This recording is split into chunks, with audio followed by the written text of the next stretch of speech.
o Rorion falou, e chegou um cara lá na recepção do hotel, né, que queria lutar com qualquer um, para se testar. Ele queria fazer um teste para ele entrar no próximo UFC. Ele é um cara que veio de Nova York. Né? Mas a gente estava lá e o Rorion falou isso, ninguém sabia o peso do cara, quem era, o que o cara praticava. E o Rorion foi falando, e tinha uma galera lá, o pessoal ficou meio assim, né? Pô, lutar com um cara que a gente nem sabe quem é. Eu fiquei escutando para ver o que o pessoal ia falar, tudo, o pessoal ficou falando, o Rorion falando. E eu levantei meu dedo e falei assim, ó, eu posso fazer com ele. Aí o Rorion falou, tá bom, então tal. E o cara falou que o Rorion foi lá falar com o cara e o cara se prontificou, falou, não, a hora que ele quiser tal. E aí a gente foi lá para uma sala, né? Tava lá o sócio do Rorion, o juiz do UFC, né?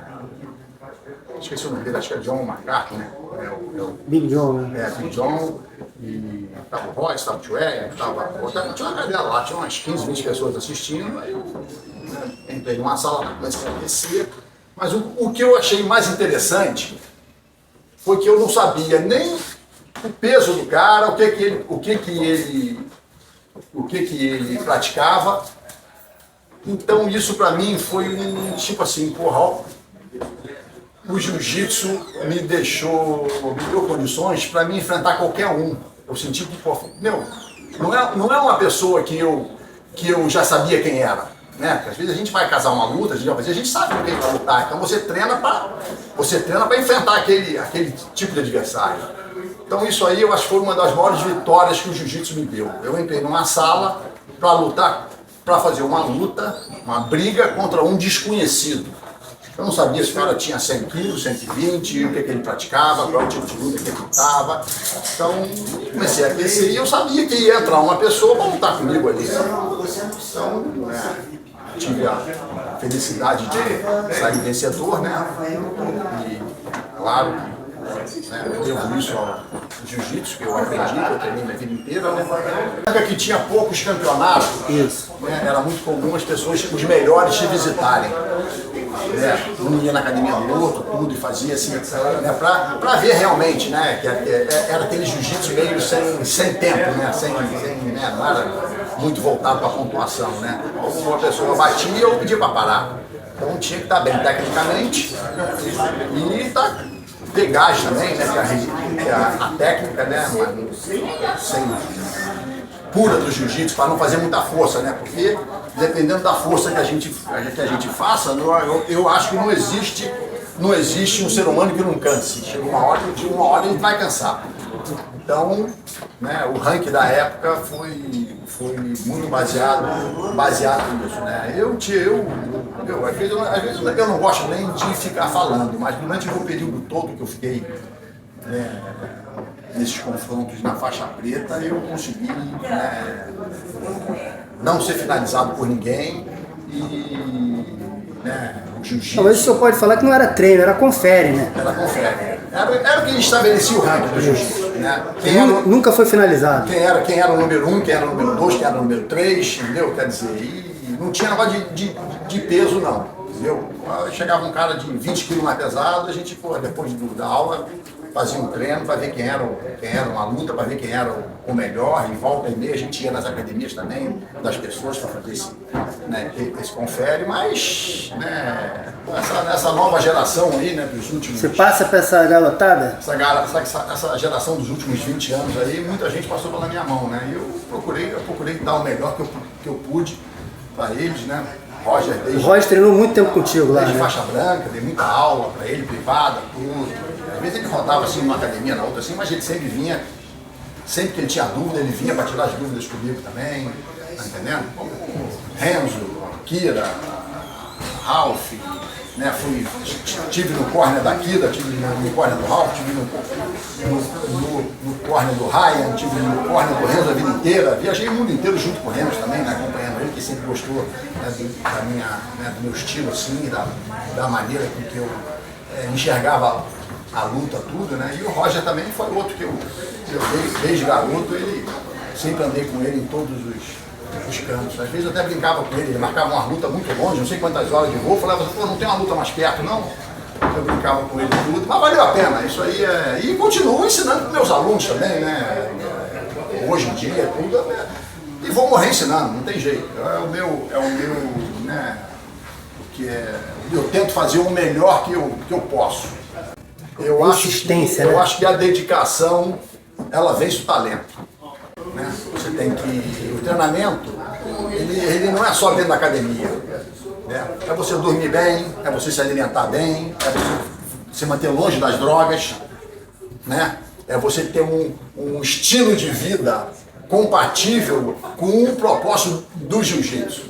Né? Então você tem que treinar dentro da academia e continuar o treinamento fora também, para você melhorar a sua vida, melhorar a sua autoestima, melhorar a sua autoconfiança, né? A sua disciplina. Então você tem que ter disciplina e acreditar que essa disciplina vai fazer você vencer. Então esse é o grande legado filosófico que o meu pai deixou, né? Então, por isso que ele foi sempre o mentor da família inteira na época, né? Sempre foi a pessoa que todo mundo escutou. Né? Você é o caçula, né, mestre? Eu sou o caçula, eu sou o 20º, tenho uma irmã só abaixo de mim. Dos homens eu sou mais novo. Dos homens eu sou mais novo. Então eu pude aprender muito, não só com meu pai, como com meus irmãos mais velhos também. Né?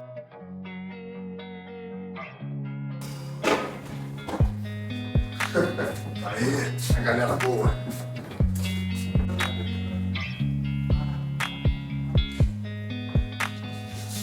Lascado não tem nem 10%, ainda. Tem 10% só.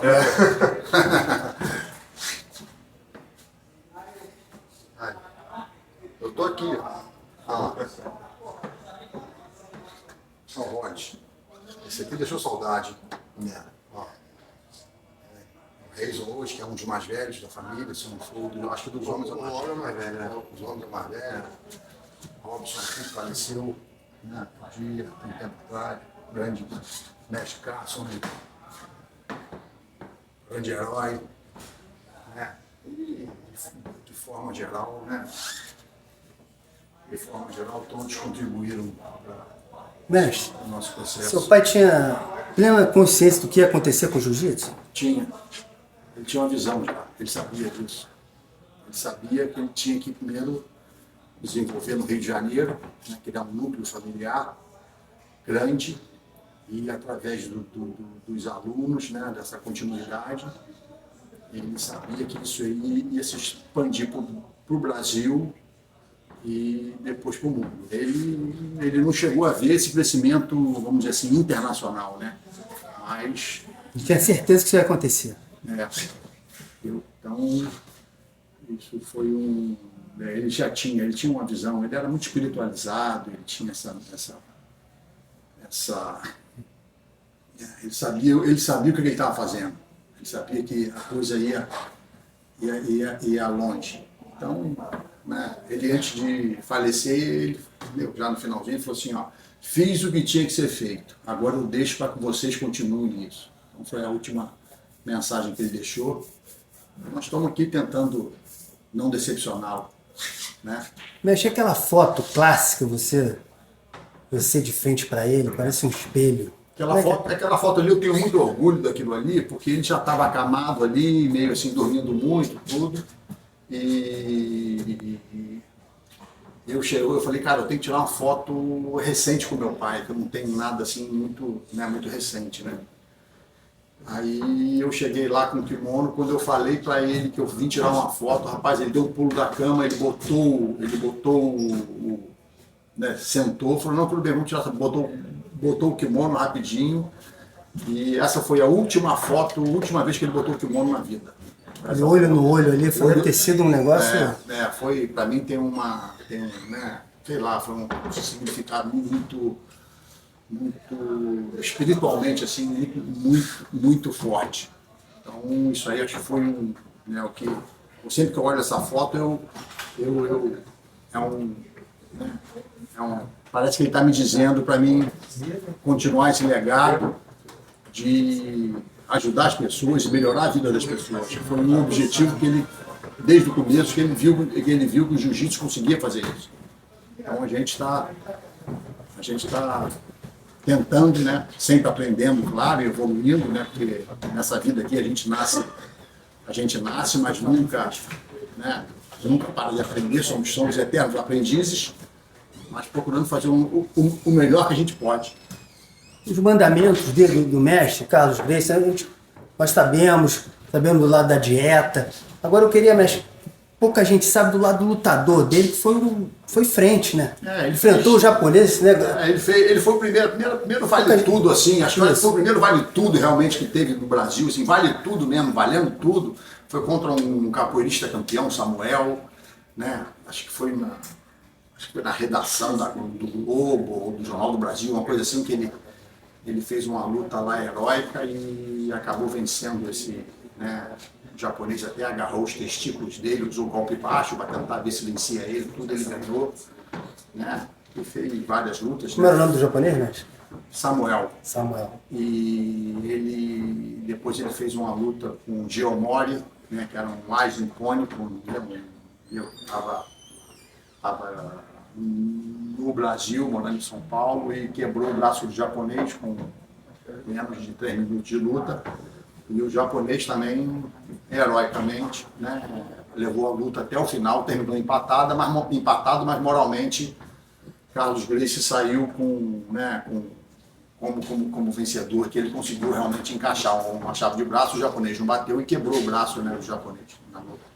Então isso aí foi um marco, assim, né, nunca tinha acontecido isso do ocidental vencer um campeão, né, nipônico, né, um campeão desse quilate, né, desse calibre. mestre, essa luta do backstage do UFC 3. Isso aí eu fui pro UFC número 3, 4 e 5 para ajudar o Royce, né? O pessoal me chamou, me levou lá para me acompanhar o treinamento do Royce e tal, né? Para dar um apoio técnico, né? E treinar com ele também, né? Eu treinava com ele todo dia. Depois a gente fazia exercício, aí para correr também, tudo, né? Precisava ter um parceiro assim, né? Que ele, né, passar aquela energia, tudo. E a gente estava fazendo um aquecimentozinho numa academiazinha lá de musculação, né? E o Rorion chegou e falou assim, ó, pessoal, chegou um cara... Esse em Los Angeles? Esse foi em Los Angeles? Foi em Oklahoma. Oklahoma. Não sei se foi em Oklahoma ou Charlotte, agora eu não... O UFC 3, UFC 3. Aí o Rorion falou, e chegou um cara lá na recepção do hotel, né, que queria lutar com qualquer um, para se testar, ele queria fazer um teste para ele entrar no próximo UFC, ele é um cara que veio de Nova York. Né? Mas a gente estava lá e o Rorion falou isso, ninguém sabia o peso do cara, quem era, o que o cara praticava, e o Rorion foi falando, e tinha uma galera lá, o pessoal ficou meio assim, né, pô, lutar com um cara que a gente nem sabe quem é, eu fiquei escutando para ver o que o pessoal ia falar, tudo, o pessoal ficou falando, o Rorion falando, e eu levantei meu dedo e falei assim, ó, eu posso fazer com ele. Aí o Rorion falou, tá bom, então tal. Aí o cara falou que o Rorion foi lá falar com o cara e o cara se prontificou, falou, não, a hora que ele quiser tal. E aí a gente foi lá para uma sala, né? Tava lá o sócio do Rorion, o juiz do UFC, né? Esqueci o nome dele, acho que é John McCarthy, né?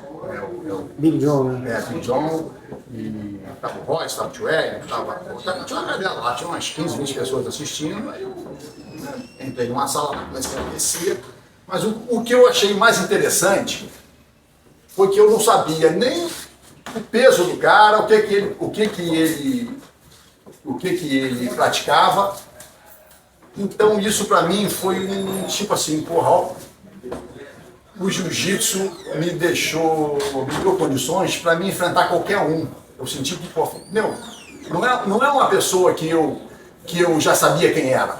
né? Porque às vezes a gente vai casar uma luta, a gente sabe o que vai lutar, então você treina para enfrentar aquele tipo de adversário.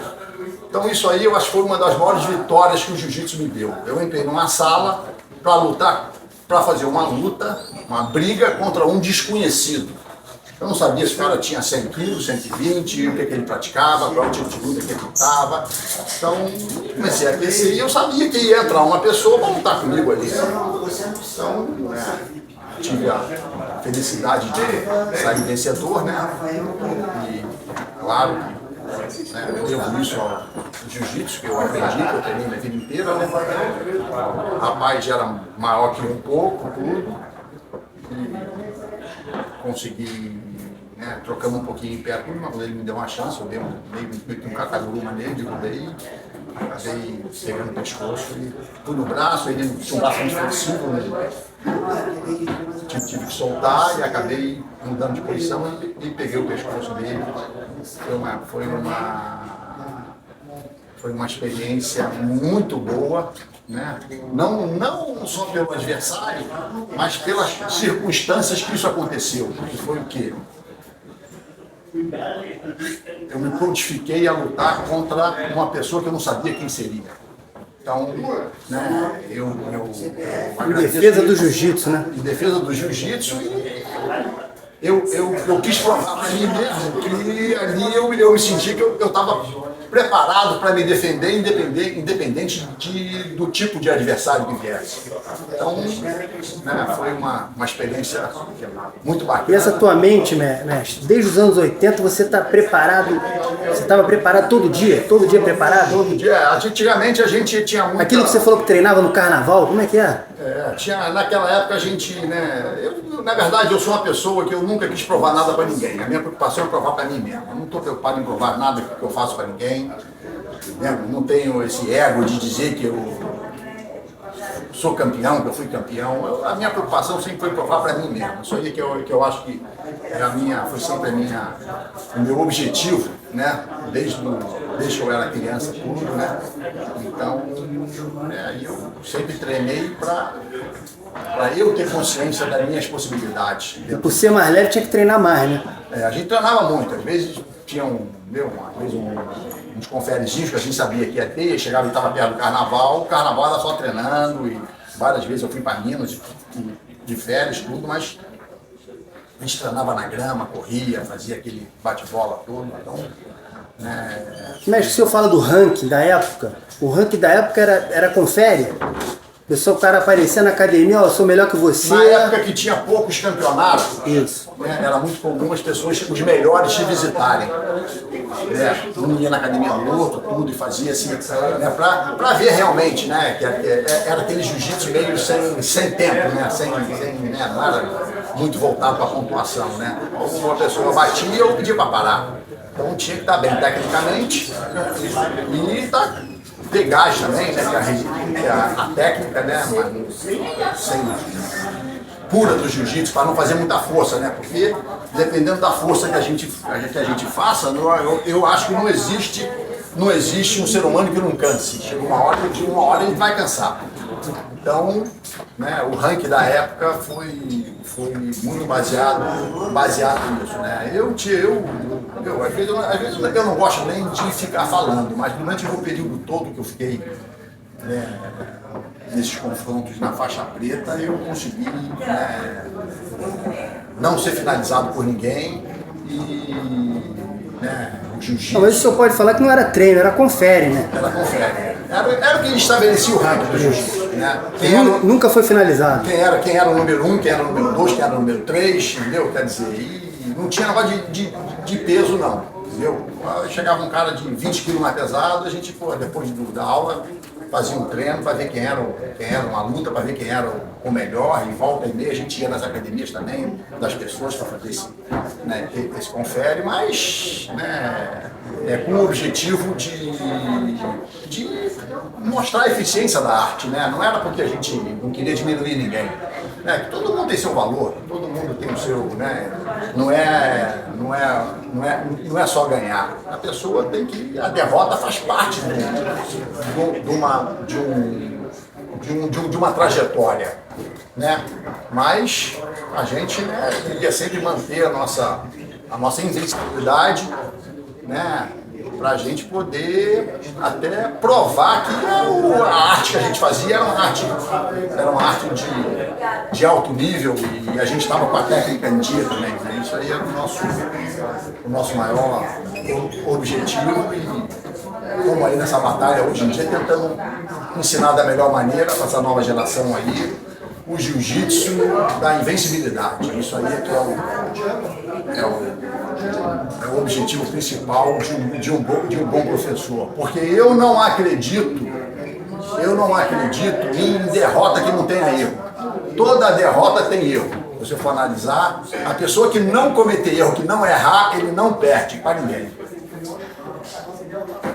E mestre, o senhor diz também que o jiu-jitsu não é dom, é treinamento, né?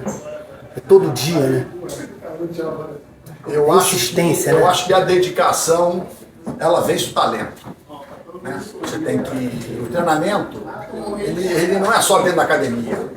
Né? É você dormir bem, é você se alimentar bem, é você se manter longe das drogas, né? É você ter um estilo de vida compatível com o propósito do jiu-jitsu.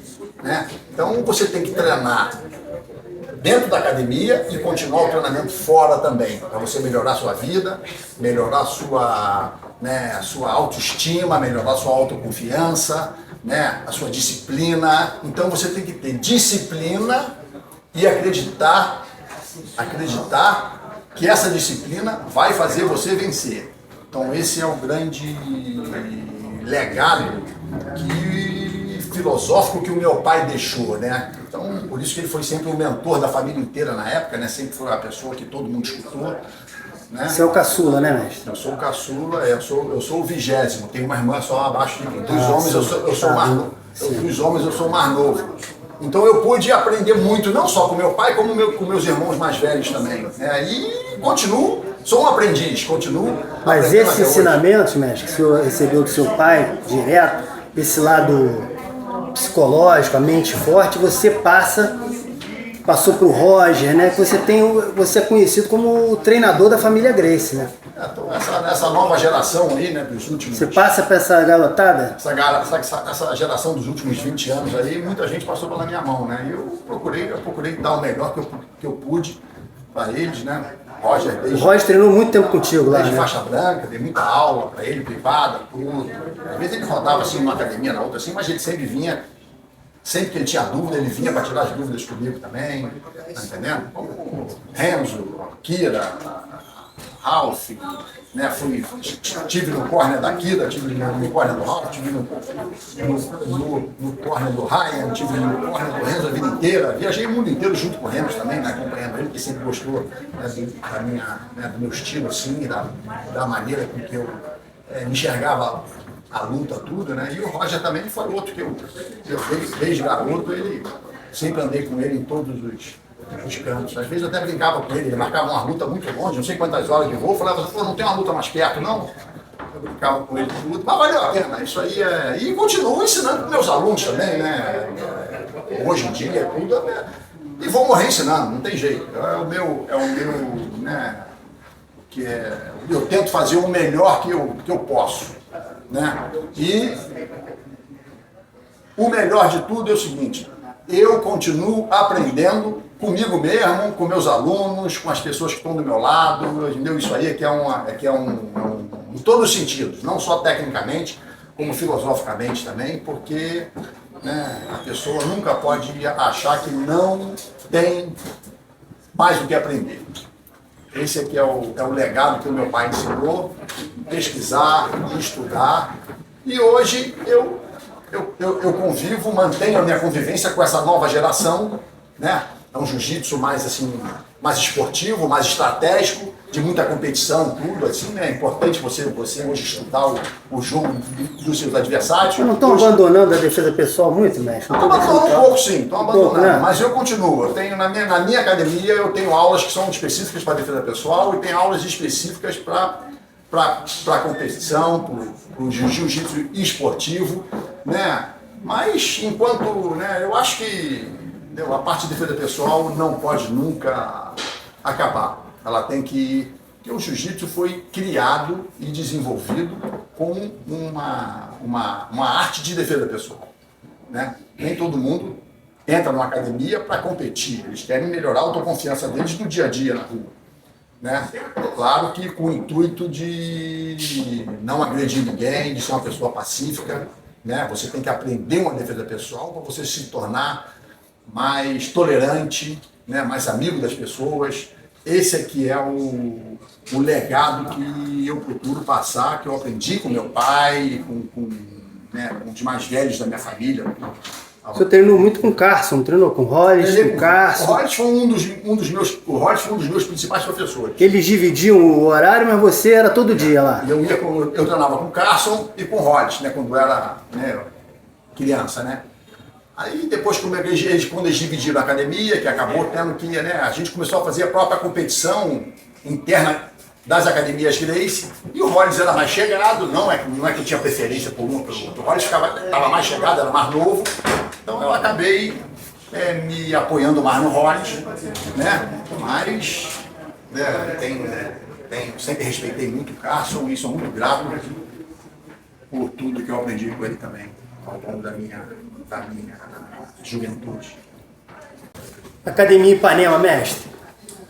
Ali foi o meu auge ali, acho que assim, em termos de, eu devia ter ali, estava beirando ali entre os meus 20 e meus 25 anos, né? Era ali na Barão da Torre. Anos 80? Entre a Língua e Maria Quitéria, Então ali foi um lugar onde eu